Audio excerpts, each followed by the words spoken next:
So hello everyone. सोचो आप pre का एग्जाम दिया, आपने क्लियर कर लिया, लेकिन छोटी छोटी गलतियों के कारण अगर आपको मेंस में प्रॉब्लम आ जाती है, मेंस का सिलेक्शन नहीं होता है, तो आपको कितना दुख होगा। ठीक है, तो इसी सारी चीज़ों पे कौन कौन से मिस्टेक्स होते हैं और लास्ट के जो अभी कुछ दिन का समय बचा है आपके पास, उसमें कैसे आपको क्या चीज़ें करनी चाहिए और क्या अवॉइड करनी चाहिए, वो मैं आपको इस कंप्लीट वीडियो में बताने वाला हूँ। जो भी लोग पहले से एग्जाम देते आ रहे हैं उनको तो थोड़ा आइडिया होता है, फिर भी वो कुछ गलती करते हैं। लेकिन जो बिगिनर्स हैं, जो बिल्कुल नए, फर्स्ट टाइम उनका सिलेक्शन हुआ है प्री में और फर्स्ट टाइम मेंस दे रहे हैं, उनको बहुत सारी चीज़ों का आइडिया नहीं होता। ठीक है, तो इस वीडियो में कंप्लीट आपको गाइड करूंगा, स्ट्रेटजी बताऊंगा और इसको लास्ट तक आप देखिए, तभी आप इसको आप समझ पाओगे। ठीक है, तो चलिए वीडियो को शुरू करते हैं। दोस्तों, मेरा नाम विकास गुप्ता है। मैंने 2023 बैच से जीएसटी इंस्पेक्टर में सिलेक्शन लिया था, वो भी मान के चलो फर्स्ट अटेम्प्ट में। तो जो भी आपको इस वीडियो में गाइडेंस मिलने वाली है वो जेन्युइन होगी। ठीक है, ताकि आप इसको फॉलो करो और आप भी मेंस में अच्छे से प्रिपरेशन कर पाओ। ठीक है, तो यहाँ पर सीजीएल जो 2025 मेंस का एग्जाम है, लास्ट 15 डेज में आपका स्ट्रेटजी क्या रहना चाहिए उसके बारे में कंप्लीट डिस्कशन करने वाले। तो चलिए सबसे पहले यहाँ पर देख लेते हैं कि आपको मालूम है इस वीडियो में क्या क्या देखेंगे वो समझ लीजिए।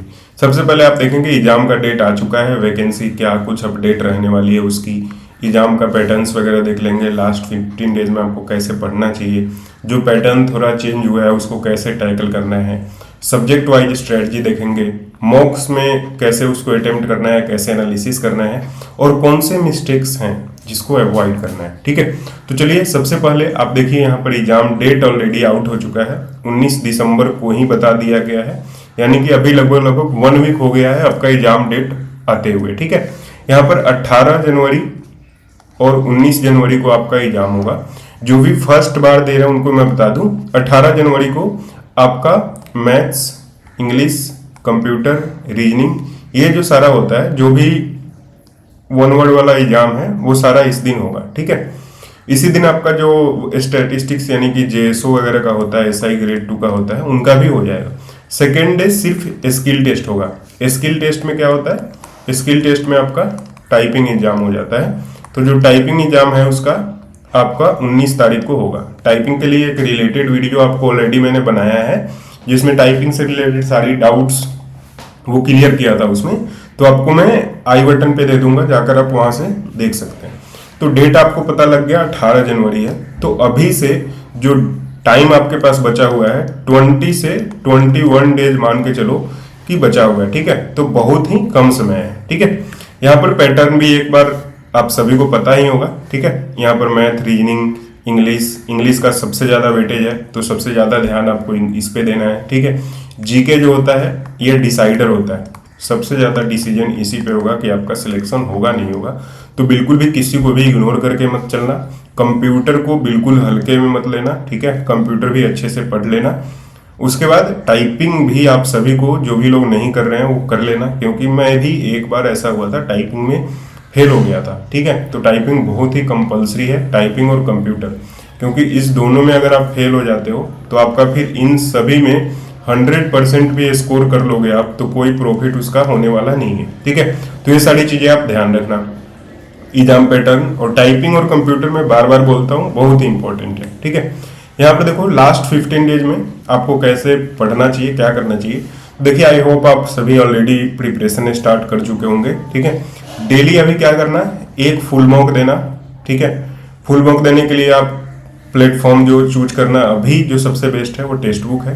टेक्स्ट बुक पे अभी सेल भी चल रहा है, जो कि कल से यानी कि 28 दिसंबर से 12 बजे रात से 1 बजे रात तक अगर आप परचेज करोगे तो आपको 1 साल का, अगर आप परचेज करते हो तो 2 साल का आपको सब्सक्रिप्शन मिल जाएगा टेक्स्ट बुक का। ठीक है, मार्केट में सबसे अच्छा अभी टेक्स्ट बुक का ही चल रहा है और मेरा कूपन कोड यूज कर लेना PNS10, इससे मात्र आपको 299 में मिल जाएगा और वो भी कोड यूज करोगे तो मैक्सिमम आपको डिस्काउंट भी मिल जाएगा। ठीक है, तो भी बहुत ही अच्छा समय है, आप लोग इसको परचेज कर लेना, या फिर जो भी आपके फ्रेंड्स हैं जो सीजीएल का प्रिपरेशन कर रहे हैं, एसएससी का, रेलवे का, उनको ये शेयर कर देना, क्योंकि अभी क्या है, बाय 1 गेट 2 ईयर का फ्री मिल रहा है, यानी कि 2 साल का सब्सक्रिप्शन मात्र 300 के आसपास में हो जाएगा। वो भी 28 तारीख को 12 से 1 बजे तक करोगे तो, और कूपन कोड यूज करोगे तो और भी आपको अच्छा डिस्काउंट मिल जाएगा। ठीक है, तो ये हो गई मॉक टेस्ट के बारे में। मॉक टेस्ट कहाँ से देना है ये आपने समझ लिया। अब क्या है कि मॉक टेस्ट को अटेम्प्ट कैसे करना है। ठीक है, तो मॉक टेस्ट में देखिए अभी जो लोग हैं वो ये नहीं समझ पाते कि टाइम मैनेजमेंट कितना इंपॉर्टेंट है। Time management in the sense कि किसी भी क्वेश्चन पे आपको ज़्यादा समय देना नहीं है। जो भी क्वेश्चन आपको हार्ड लगे उसको स्किप कर दो। ठीक है, वो बाद में बन जाता है। ठीक है, तो सबसे पहले स्किपिंग करना सीख लो, क्योंकि जो भी हार्ड क्वेश्चन होता है उसको स्किप करना बहुत इंपॉर्टेंट है। उसके बाद इलिमिनेशन टेक्निक, यानी कि क्या है कि मान लो आपके पास 4 ऑप्शन है, तो बहुत सारे ऐसे क्वेश्चन होते हैं जिसमें 2 या 3 ऑप्शन जो है ऑप्शन देख के ही लगेगा ये कभी आंसर उसका हो ही नहीं सकता, और 2 आपके पास होगा तो थोड़ा ट्राई करोगे तो 2 में भी निकल जाता है, या फिर अगर आप रफ आइडिया भी लगाओगे तो 50% चांस होता है करेक्ट होने का। तो ये बिल्कुल आप यूज करना। कभी कभी बहुत सारे क्वेश्चन होते हैं जो आप ऑप्शन से भी बना सकते हो। ठीक है, दूसरी चीज है कंप्यूटर और टाइपिंग। अभी आप मॉक दे रहे हो तो मॉक में कंप्यूटर को बिल्कुल स्किप मत करना। कंप्यूटर को भी मॉक को इसका एक पार्ट ही समझो, उसको अच्छे से दो। ठीक है, और डेली टाइपिंग अगर आपकी सही नहीं है, ठीक है, टाइपिंग आप डेली प्रैक्टिस करो। एटलीस्ट 30 to 35 वर्ड पर मिनट आपकी स्पीड होनी चाहिए। ठीक है, एनालिसिस करना बहुत इंपॉर्टेंट है अभी के, खासकर अभी और ज़्यादा, क्योंकि मान लो अगर आपका कोई परसेंटेज का क्वेश्चन अगर गलत हो रहा है बार बार, तो परसेंटेज एक बार रिवाइज कर लो, क्योंकि ज़्यादा समय नहीं लगेगा, 1 आवर में आप रिवाइज कर लोगे क्योंकि सब चीज़ पढ़ा हुआ है। उसी तरह से आपको मेंसुरेशन का क्वेश्चन अगर गलत होता है तो उसको रिवाइज करो।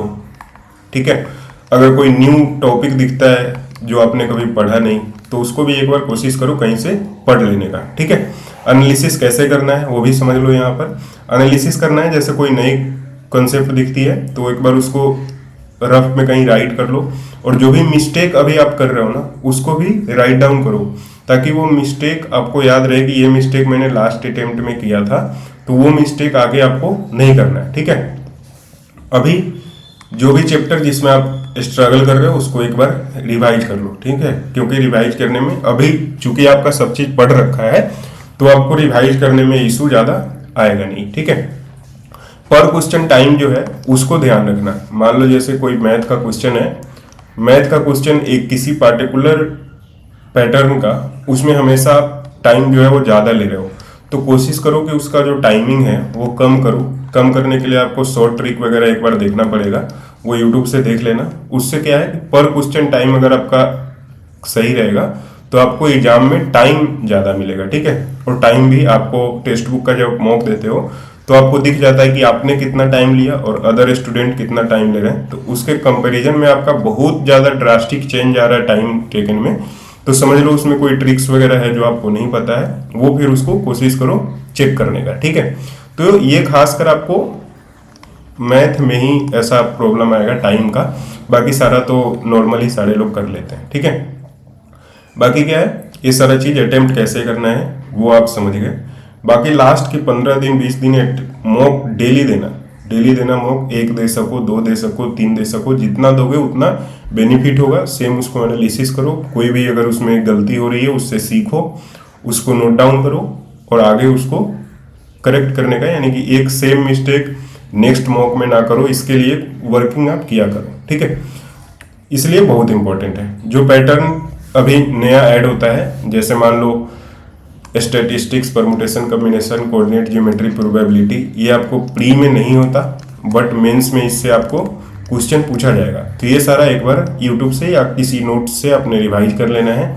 इंग्लिश में क्या है, इंग्लिश में अब वो कैब का नॉलेज अच्छा कर लो, क्योंकि इसमें 45 क्वेश्चन आएगा। सबसे ज़्यादा हाईएस्ट वेटेज जो है वो इंग्लिश का है।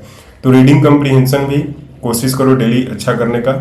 हार्ड लेवल का क्वेश्चंस ट्राई करो, वैसे मॉक दोगे तो वो सारा हो जाता है। ठीक है, रीजनिंग में भी थोड़ा statement and assumption, statement based decision making, machine output, course of action, ये सब टाइप का जो है थोड़ा लेंदी क्वेश्चन आता है मेंस में। ठीक है, तो इसको भी कोशिश करो अच्छे से कर लेने का। एक बार अगर समझ नहीं आता मॉक्स जब दे रहे हो तो एक बार किसी का वीडियो देख लो, ताकि आपको अच्छा नॉलेज हो जाए। ठीक है, जीके में कोई चेंज नहीं होता, बट स्टेटमेंट बेस्ड क्वेश्चन आता है। तो जो भी टॉपिक हो उसको थोड़ा डीपली, जिसमें आपको थोड़ा वीक हो उसको थोड़ा डीपली पढ़ो। ठीक है, बाकी करंट अफेयर्स भी अच्छे से कर लेना, क्योंकि अभी ये प्री का एग्जाम नहीं है कि सिर्फ आपको निकालना है। ठीक है, ये अच्छा है कि आपको मेंस में सिलेक्शन लेना है, और सिलेक्शन भी अच्छे पोस्ट के लिए और अच्छा लोकेशन के लिए बहुत इंपॉर्टेंट है। क्योंकि देखो, आपको एक बार पोस्ट लोअर मिल जाए तो फिर से आपको सीरियल देना पड़ेगा। पोस्ट आपको हायर भी मिल जाए, मान लो अगर आप जीएसटी इंस्पेक्टर या एएसओ वगैरह भी सिलेक्ट हो जाते हो, तो अगर लोकेशन सही नहीं मिलेगा, लोकेशन आपको सही नहीं मिलेगा तो फिर से आप सीजीएल देना ही पड़ेगा। तो ये एसएससी के माया जाल से अगर निकलना है तो एक बार कोशिश करो, सारी चीज़ों को 100% श्योरिटी के साथ आप कंप्लीट करो। ठीक है, करंट अफेयर्स भी किसी का नोट्स मत पढ़ने बैठ जाना। आप उत्कर्ष क्लासेज का जो गौरव सर है उनका मंथली वीडियो आती है, वहीं एक बार सफिशियंट लास्ट 1 ईयर का आप देख के चले जाना। ठीक है, वीडियो भी है, 2x में देखोगे तो कम समय लगेगा। ठीक है, तो इस तरह से आपका जो पैटर्न चेंज हुआ है प्री और मेंस में उसको आप टैकल कर सकते हो। ठीक है, बाकी सब्जेक्ट वाइज आप यहाँ पर समझ लो, जो भी मैथ्स में नया टॉपिक्स बताया आपको इसमें लास्ट वाले स्लाइड में, वो आपको कवर कर लेना है। जो भी ओल्ड टॉपिक है जिसमें आप वीक हो उसको रिवाइज करो। एनालिसिस में कोई दिक्कत आ रही है तो उसको दो, डेली मॉक देते रहो। ठीक है, इंग्लिश में भी रीडिंग कंप्रीहेंशन पे थोड़ा फोकस कर लेना, ग्रामर एक बार रिवाइज कर लेना, वोकैब जो है रेगुलरली उसको करते रहना। ठीक है, रीजनिंग में कोई स्पेशल अटेंशन की रिक्वायरमेंट नहीं है, बट जो यहाँ पर नए टॉपिक्स ऐड हुए हैं उसको एक बार कर सकते हो। जीके की बात करें तो जीके में जो स्कोरिंग टॉपिक्स हैं, जैसे करंट अफेयर्स में ही अगर आप पढ़ रहे हो तो अवार्ड वगैरह या फिर नई कोई एक्सरसाइज वगैरह होती है, वो स्कोरिंग टॉपिक को अच्छे से कर लो। मॉडर्न हिस्ट्री, इससे आपका ज़्यादा आएगा। ठीक है, और आपको एंशियंट हिस्ट्री में भी अगर आप हड़प्पन सिविलाइजेशन से रिलेटेड सारा क्वेश्चंस अच्छे से कर पाओगे, तो जो जो रिलेवेंट स्कोरिंग टॉपिक्स है उससे आप कर सकते हो। एक पॉलिटी है, पॉलिटी में आपको बहुत ही अच्छा स्कोर कर सकते हो अगर आप सारा चीज़ अच्छे से पढ़ लो तो ये जो हाई स्कोरिंग टॉपिक्स हैं उसको अच्छे से कर लेना। ठीक है, तो ये सारा था दोस्तों। वैकेंसी की बात करें तो वैकेंसी में ओएस की वैकेंसी का कुछ प्रॉब्लम चल रहा था कि ये शायद नहीं रहेगा, बट ऐसा कुछ नहीं है। अभी नई कोई आरटीआई आई थी, उसमें था कि वैकेंसी एज इट इज है। पीए का ही वैकेंसी जो पोस्टल असिस्टेंट का रुका हुआ था वो भी अभी ऐड हो गया है। तो एक्सपेक्टेड वैकेंसी 14,000 के आसपास तो एसएससी ने बताया था, अभी क्या है 2,000 के आसपास ऐड हो जाएगा, तो 16,000 के आसपास वैकेंसी रहेगी। ठीक है, तो इससे क्या है कि अभी जो सिलेक्शन रेट है पर पोस्ट, सिलेक्शन रेट जो है वो ज़्यादा है, क्योंकि सिलेक्शन हुआ कम बच्चों का है और पोस्ट उसके कंपैरिजन में ज़्यादा बढ़ने वाली ज़्यादा है। ठीक है, तो इससे क्या है कि आपको बेनिफिट हो सकता है। ये सारा चीज़ आप समझ गए। ठीक है, आई होप दोस्तों जो भी आपको इस वीडियो में बताया वो समझ आ रहा है अभी तक। बाकी कुछ मिस्टेक्स हैं उसको अवॉइड करना, कंप्यूटर और टाइपिंग बिल्कुल भी इग्नोर मत करना। अभी कोई बुक्स वगैरह मल्टीपल सोर्स वगैरह पढ़ने की ज़रूरत नहीं है, क्योंकि देखो मैं आपको बता देता हूँ, जीके के लिए लूसेंट प्लस करंट अफेयर्स के लिए वीडियो ये कर सकते हो। बाकी इंग्लिश के लिए नीतू सिंह के अलावा कोई बुक का इम्पोर्टेंस नहीं है। वोकैब के लिए आप वो ब्लैक बुक ले सकते हो या नीतू मैम की बुक ले सकते हो। मैथ के लिए अभी किसी का वो मत पढ़ने बैठना, इसका जस्ट जो गगन प्रताप का फॉर्मूला बुक आता है वो आप कर लेना। ठीक है, बाकी रीजनिंग के लिए एज सच कोई बुक्स की इम्पोर्टेंस है नहीं, तो आप 3 से 4 बुक अभी लूसेंट, नीतू सिंह और गगन प्रताप इसका अच्छे से कर लेना। ठीक है, बाकी इसके अलावा अभी कोई भी सोर्स फॉलो मत करने बैठ जाना। ठीक है, किसी एक सब्जेक्ट को ज़्यादा टाइम नहीं देना है, जैसे जीके में ही लगे हुए हैं, मैथ में ही लगे हुए हैं, ऐसा बिल्कुल नहीं करना है। सभी सब्जेक्ट को बराबर टाइम देना है। इंग्लिश पे थोड़ा ज़्यादा ध्यान देना है क्योंकि ये हायर स्कोरिंग है। ठीक है, daily discussion on irrelevant topic वो सारा बंद कर दो। मॉक्स डेली देना है, सिर्फ पढ़ते मत बैठ जाना, मॉक आप डेली दो। ठीक है, मॉक से डरना नहीं है, जितना भी नंबर आए, अगर 200 नंबर भी आ रहा है तो धीरे धीरे ये इंक्रीज होता है। ठीक है, क्योंकि आप सिर्फ मॉक देते देते रहोगे ना, तो आप कुछ पढ़ोगे भी मत, सिर्फ मॉक देते रहो, तो आपका 200 से 250 कब चला जाएगा आपको पता भी नहीं रहेगा। ठीक है, तो मॉक हमेशा देते रहो, कोई भी नया नोट सब मत बनाने बैठ जाना, और बाकी सभी सब्जेक्ट के बीच में बैलेंस बना के चलना, ये मेरा आपको सजेशन रहेगा। ठीक है, तो दोस्तों आई होप जो भी इस वीडियो में आपको बताई सारी चीज़ें इन्फॉर्मेटिव है, इसको अगर ध्यान से फॉलो करोगे तो आपको मेंस में श्योर शॉट अच्छा स्कोर कर सकते हो। ठीक है, जो भी मिस्टेक्स मैंने बताया, जो भी आपको चीज़ें बताई करने को, वो बहुत ही रिलेवेंट है मेंस के रिगार्डिंग, बहुत ही कम एफर्ट में आप कर सकते हो अगर आप एक स्मार्ट अप्रोच फॉलो करते हो तो। ठीक है, बाकी जिनको ये वीडियो पसंद आया, वीडियो को लाइक कर लेना, अगर आपका कोई फ्रेंड है उसके साथ शेयर करो, टेलीग्राम ग्रुप ज्वाइन कर लेना और चैनल को भी सब्सक्राइब कर लेना। अभी हाइप का भी बटन आता है। ठीक है, तो वीडियो को ज़्यादा से ज़्यादा हाइप करिए। ठीक है, आई होप दोस्तों वीडियो पसंद आया होगा। Thank you for watching this video. मिलेंगे नेक्स्ट वीडियो में। जय हिंद।